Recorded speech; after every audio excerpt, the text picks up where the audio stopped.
এ জীবন কার নয়তো আমার, ভাবি বসে একা নিরালাই।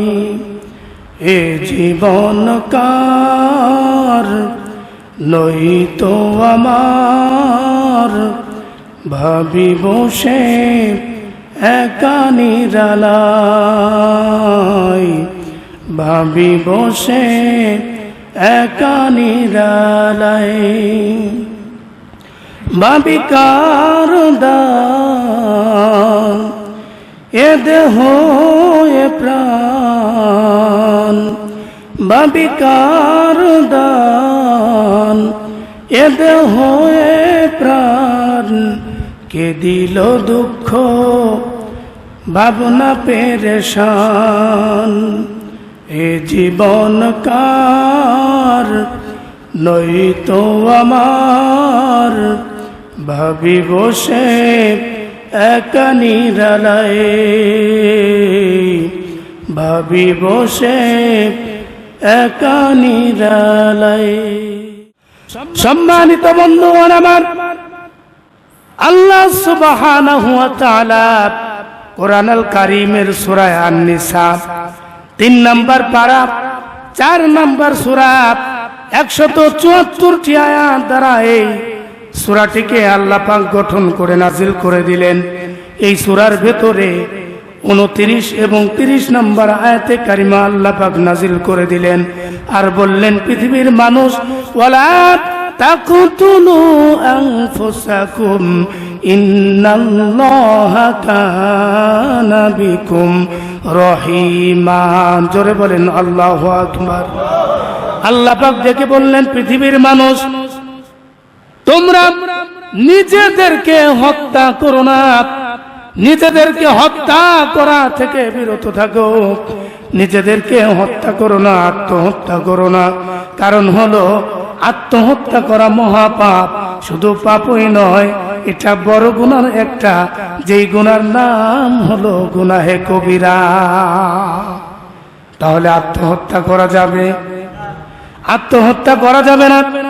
যারা আত্মহত্যা না করে দুনিয়ার জীবনে চলাফেরা করবে, আল্লাহ পাক তাদের জন্য পরম দয়ালু হিসাবে আল্লাহ পাক ওই বান্দা বান্দির সামনে দাঁড়িয়ে যাবেন। জোরে বলেন সুবহানাল্লাহ। আল্লাহ পাক সে কথাটি বলতে গিয়া পরের আয়াতে 30 নম্বর আয়াতখানা নাজিল করে দিলেন আর বললেন, ওয়া মাই ইয়াফআল যালিকা উদওয়ানাহু ওয়া যুলমা ফাসাউফা নুসলিহি নারা ওয়া কানা যালিকা আলাল্লাহি ইয়াসীরা। জোরে বলেন আল্লাহু আকবার। আল্লাহ পাক বলেন, আর যারা আত্মহত্যার মতো কাজ করবে, যারা সীমা লঙ্ঘনকারী হবে, যারা এমন অন্যায়কারী হবে, তাদেরকে আমি আল্লাহ পাক অতি দ্রুত আগুনের মধ্যে নিক্ষেপ করব, আগুনের মধ্যে তাদেরকে পড়াবো। এটা আমি আল্লাহর জন্য কোনো ব্যাপারই না।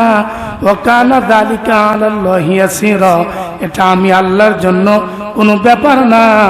বান্দাদের অন্যায়ের কারণে বান্দাদেরকে মুহূর্তের মধ্যেই পাকড়াও করে আগুনের মধ্যে নিক্ষেপ করতে পারি। কথা বলেন ঠিক কি না? তাহলে আত্মহত্যার মতো বড় গুনাহ, কবিরা গুনাহ থেকে আমাদেরকে দূরে সরে থাকতে হবে যদি আমরা আল্লাহ পাকের দয়া পেতে চাই। আর যদি আমরা এই গুনাহ থেকে, কবিরা গুনাহ থেকে হেফাজত না থাকতে পারি, এমন গুনাহের কাজ যদি আমরা চালিয়ে যাই, আল্লাহ পাক অতি সত্বর আমাদেরকে পাকড়াও করে জাহান্নামের আগুনের মধ্যে জ্বালাবে। এটা আল্লাহ পাকের কাছে কোনো ব্যাপারই না। ঘোষণা তিনি দিয়েছেন।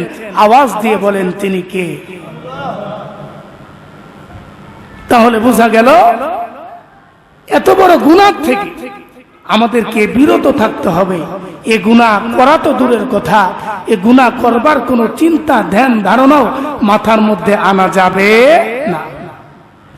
আল্লাহর নবী জনাবে মুহাম্মদুর রাসূলুল্লাহ সাল্লাল্লাহু আলাইহি ওয়াসাল্লাম ডাক দিয়ে বললেন, হে আমার উম্মতেরা, যে ব্যক্তি নিজেদের জীবনটাকে অন্যায়ভাবে জুলুম করে কবিরা গুনার মাধ্যমে আত্মহত্যা করে যে বা যারা দুনিয়া থেকে বিদায় নিবে, তাদের জাহান্নামের মধ্যে প্রথম যে শাস্তিগুলো দেওয়া হবে তারা হচ্ছে চিরকাল, অনন্তকাল, অসীমকাল এবং দীর্ঘমেয়াদী তারা জাহান্নামের মধ্যে নিক্ষেপ হয়ে থাকবে।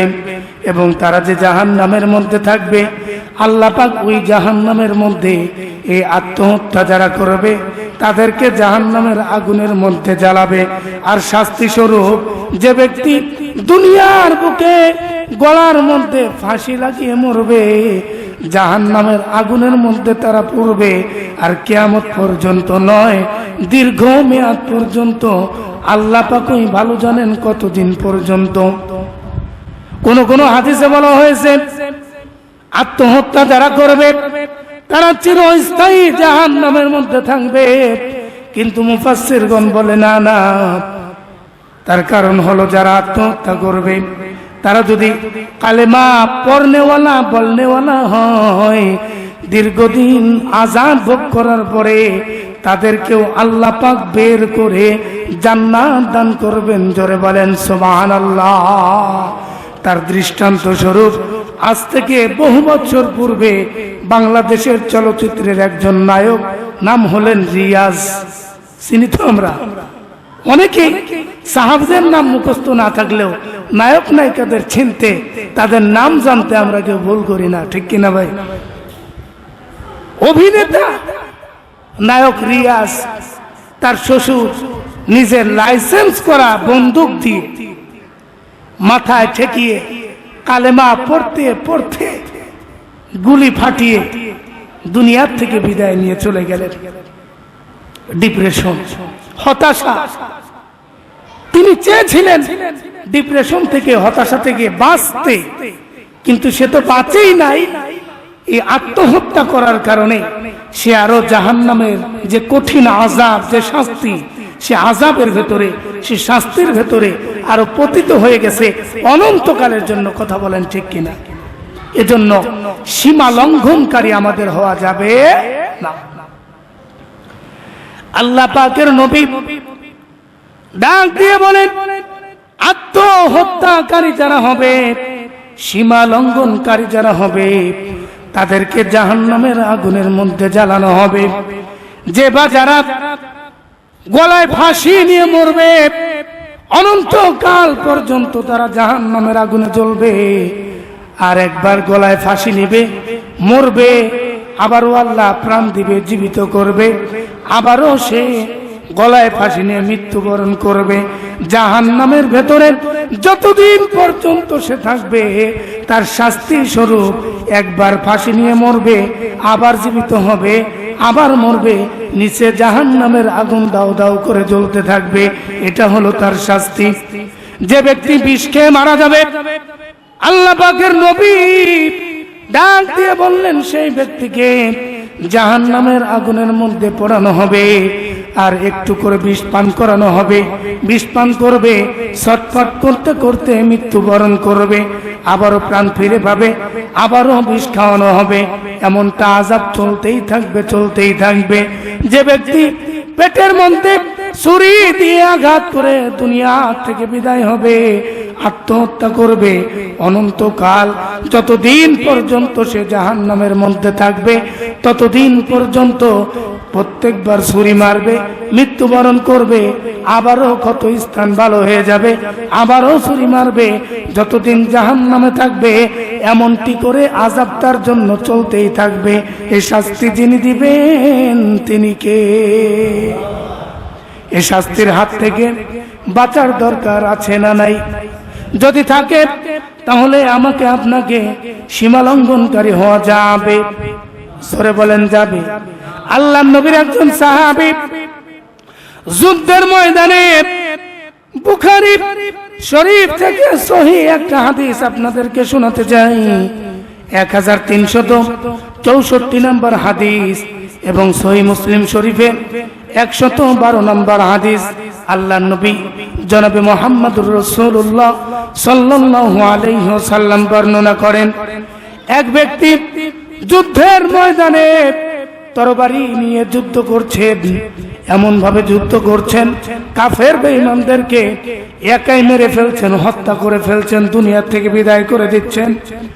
সমস্ত সাহাবীরা তার এই যুদ্ধের কলা কৌশল দেখে নবীজিকে বললেন, নবী গো, যেইভাবে সে যুদ্ধ করছে, যেইভাবে সে যুদ্ধ চালাচ্ছে, সমস্ত নেকি আর সওয়াব তো সেই নিয়ে গেল, আমাদের কি হবে?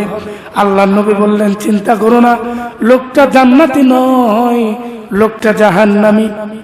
সাহাবীরা বুঝলেন না,